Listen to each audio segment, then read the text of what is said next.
out, Marjorie. We nearly had an accident then. Oh, I know, Mossop. Could have been a nasty accident too. It's lucky I didn't drop this lot. Why? What's in it? Something breakable? Yes, Tiddler, it's the bottles for my spring water. And if I'd have dropped them, there'd have been broken glass all over the place. And we know how dangerous that is. That we do, Marjorie, that we do. And you wouldn't have had any bottles to put your water in either. Well, I would have done actually, Mossop. There are bottles and bottles in the lane. I've just had them all delivered. Where are you going to put them? In the greenhouse. Now that I've had the roof mended, I can use it for storage again. Well, let me help you bring them in, Marjorie. No, thank you, Mossop. They're very heavy. Much too heavy for you. I don't want you hurting yourself. She means she doesn't want you dropping them all over the place. You know how clumsy you are. Clumsy, Tiddler? Me? Clumsy? Why, I am the unclumsiest fella you're ever likely to meet. Is that not the case, Marjorie? Oh! Careful, Mossop. Phew. They weigh a ton, those bottles. I don't know how I'm going to manage them all. Couldn't Mr. Grimley help you carry them? Well, he's out, I'm afraid. Oh, but you've just reminded me, Tiddler. He said he'd leave his hand cart out for me if I needed it, and I think I am going to need it. Look, here it is. That's a pretty rum-looking object. Mr. Grimley made this himself, out of old bits of wood and a couple of old wheels. Well, it doesn't look very good, but it'll be perfect for carrying my bottles in. Well, let me help you, Marjorie. I may be no good at carrying bottles, but I can certainly pull them along on this. Be careful, Mossop. Oh! Well caught, Marjorie. Tricky things, carts. Well, I think I'll pull the cart. Come on, let's fill it up with bottles. Is there anything I can do to help? Well, now you could find something to prop the greenhouse door open with so we could get the cart in. Oh, yes, Tiddler. Why don't you find a riddle stone? Then after we've finished propping the door open, we can do your riddling test with it. Oh, good idea. Whee! Get up there! Whoa, Midnight! Hello, Midler. Are you playing at riding a horse? Playing? I'm not playing. Whoa there, boy! I am riding a horse. No, you're not. Well, I'm not at the moment, no, because I just got off him. Good boy. Would you like to give him a pat? But there's nothing there. Of course there is. Don't you pay any attention to her, Midnight. You just can't see him, that's all. He's an invisible horse. I see. Good boy, Midnight. Why do you call him that? Oh, because he's got the most beautiful black coat, so he has. Black as midnight. How do you know if he's invisible? Oh, I knows what I knows, all right. You see, I've always wanted a horse, as long as I can remember. But he always had to be a black one. And now I've got one. I've got a horse, a magnificent, wonderful horse. He's black as night, a magnificent sight, as fast as the wind, of course. Oh, when I ride, I swell with pride and feel I'm 10 foot tall. Of all the horses in the world, mine is the best of all. Look out, Tiddler! That was nearly midnight. I've got a horse, and a very fine horse indeed, with a flowing mane and intelligent brain. He's truly a noble steed. He carries me so tirelessly at a gallop or a trot. Of all the horses in the world, get up there, get down there, mine is the best of the lot. It must be wonderful to have a horse. I wish I had one. Well, you could borrow Midnight if you like. Could I? Sure, I've got to go pick some blackberries for my mum, so I might as well leave him with you while I'm gone, eh? Whoa! He seems to like you. I'll look after him. Don't you worry. Bye-bye then, Midnight. Here you are, Midnight. A bucket of oats for you. Taste them. They're delicious. I got a horse, a wonderful horse. And what do you think you might be doing, Tiddler? I'm brushing Midler's horse. Midler's horse? Yeah. Are you feeling all right? Yes, of course I am. There isn't a horse here, Tiddler. There is no horse anywhere here. This entire garden is completely horseless, Tiddler. It's an invisible horse, Mossop. Oh, an invisible horse, is it? Playing tricks on me, are we? Horsing about when there's work to be done?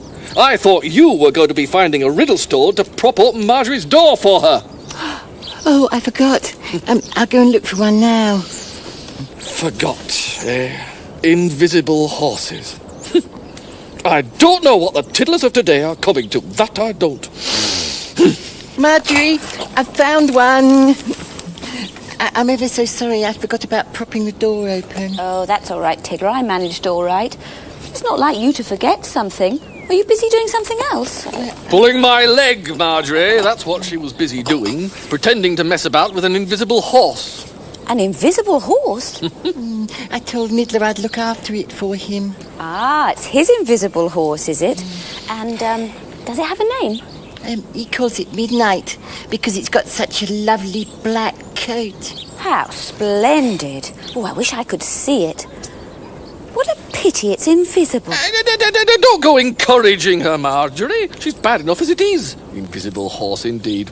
Tiddler, I reckon it's high time to test you with another Aesop's foible.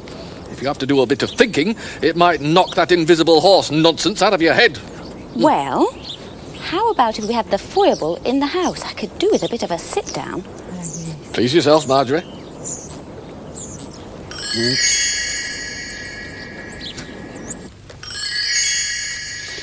Ah, you are getting on well with the Aesop's foibles, aren't you, Tiddler? Yes, I am, Marjorie. If I can work out the moral from today's story, I'll have got, let me see, 6 right. And when I've done 12, of course, I'll be a full riddler. So you're halfway there. She is if she gets this one right. Let's see what you make of it, Tiddler. Now listen carefully for the moral, Tiddler. Ease up, tell us a story, do. Riddler letters, as everyone knows, have always been delivered by hedgehogs. Trundling down the lanes with the letters on their spikes, they're a familiar sight to posties. But what most people don't realise is that the postie has to do lots of work before he even starts his round, sorting out the letters into piles, making sure they've got stamps on, trying to read the addresses. Well, it's hard work, and most posties have someone to help them with it. One postie was particularly fortunate in that he had 2 people to help him. But what was not so lucky for him was that the 2 people in question were a couple of good-for-nothing, bone-idle, tricky little tiddlers. They hated work, those tiddlers did, and what they hated even more was getting up early in the morning. Well, every day when the cock crowed, the postie would rouse them from their beds and set them to work so that he could be off bright and early on his rounds. And how those tiddlers grumbled. "We must do something about this," said one of them. "I'm fed up to the back teeth of getting up at dawn when that stupid old cock crows." "Me too," said the other. "It's a pity we can't get rid of that there cock, then we could have a decent lying." And they looked at each other, and a plan formed in their tricky little minds. That night, they crept from their beds, kidnapped the cock, and gave it to a passing fox, who was very glad to have it indeed. It was a terrible thing to do, but the tiddlers were very pleased with themselves, and they were even more pleased the next morning when the cock didn't crow and the postie and the tiddlers slept until close on lunchtime. But that was the last lie-in those tricky little tiddlers ever had. You see, the postie was so afraid of being late delivering the letters that he started waking up earlier and earlier. And of course, as soon as he was up, he made sure the tiddlers got up as well. Before too long, the tiddlers were being dragged out of their beds in the middle of the night, and they were sleeping less and working harder than they'd ever done before. Heavy-eyed and yawning as they set about their tasks, those tricky little tiddlers did feel sorry for themselves. But I must confess, they were the only ones who did. Now then, Tiddler, what's the moral in that, eh? Well, there are quite a few lessons to be learnt from that, aren't there? Like, don't be lazy, and don't be playing tricks. Yes, you're getting there, Tiddler. The moral is something to do with the tricks. Oh, right. Then it must be something like, people who play tricks can often end up tricking themselves. That's near enough. And perhaps you should bear that in mind the next time you go pulling my leg about invisible horses. I will, Mossop. Excuse me, Marjorie, but I've just got to go and give Midnight a drink of water. He must be ever so thirsty. Well, did you ever hear such cheek? Oh, I don't think she was being cheeky, Mossop. All this business about an invisible horse, it's just make-believe. Do you think so? You don't think she was doing it to tease me? No, Mossop. Lots of children play Let's Pretend. Well, I used to myself. You, Marjorie? Yes. I slept in a bedroom on my own, and I used to get very lonely at night, so I made up this imaginary friend. I called her Bertha, and I used to talk to Bertha every night, and I didn't feel lonely anymore. I see.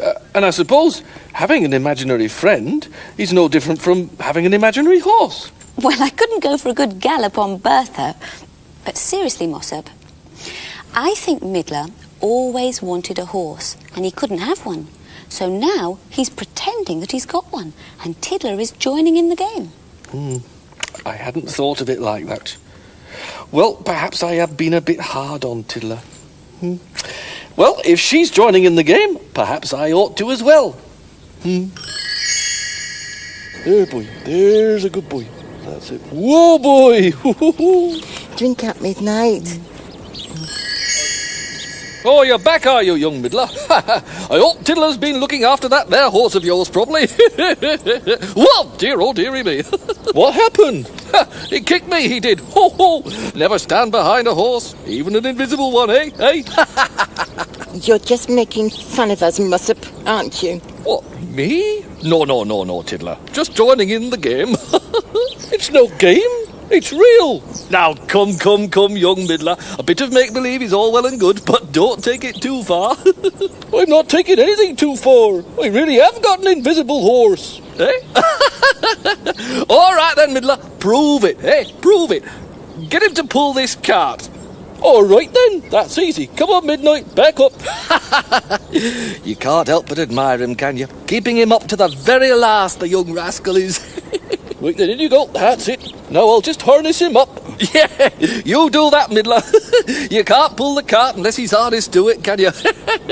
Go on then, Midnight. Pull the cart. Yes, giddy up, Midnight.